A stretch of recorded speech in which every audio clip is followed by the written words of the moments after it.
Hey everybody, it's Debbie.meighan with Washington Fine Properties, and I'm here back again to talk about what does it cost.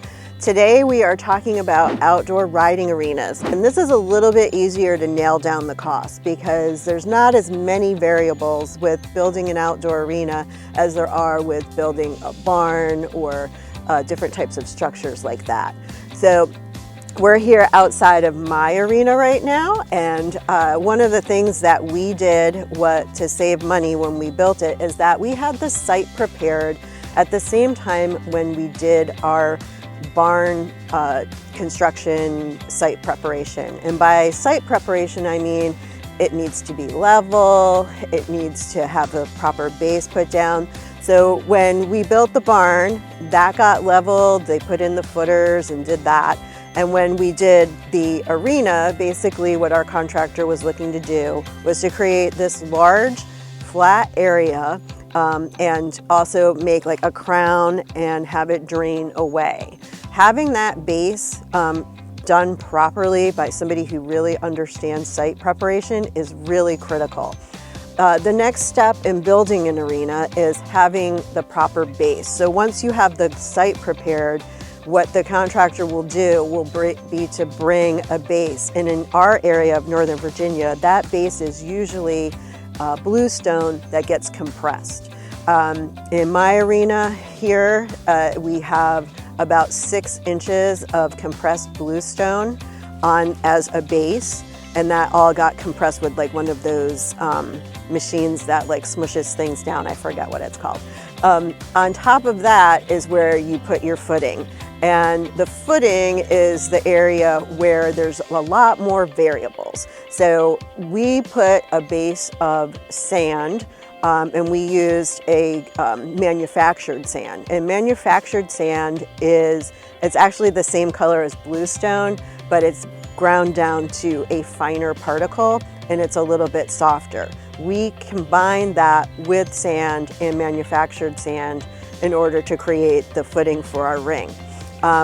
Footing does get worn out over time. So something to consider when you're choosing a footing for your ring is that you're probably going to need to amend it over time. Just the concussion of horses' hooves on it will break down the particles and make it dusty, and also it will lose its concussion, ability of like absorbing those shocks.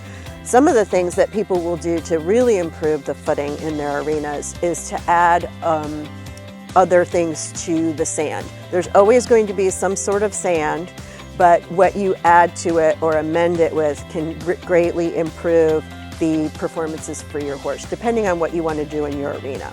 So some of the things that people have amended their footing with have been like shredded rubber, and more recently, we've seen a lot of people using geotextiles and fiber to amend their footing. Some of the biggest performance horses will be on these arenas that are built with sand and amended with a geotextile or fiber element to it. It really helps keep the horses happier and sounder.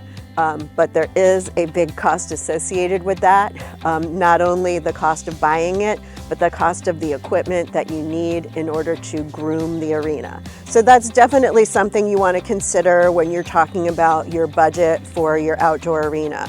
The cost of these amended fibers are definitely going to up that budget.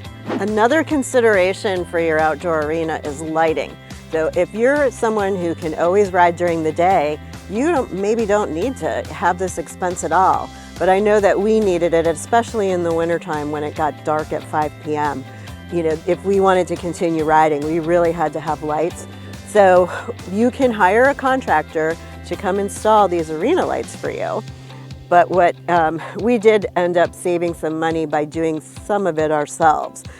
It was difficult. I don't recommend it to very many people.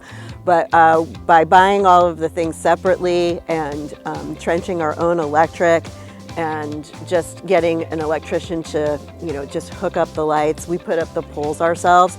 Again, I don't really recommend that to everybody. I think to have a company come put lights up for you, You probably need to budget somewhere between $7,000 to $15,000, depending on the materials you use and how many lights you need.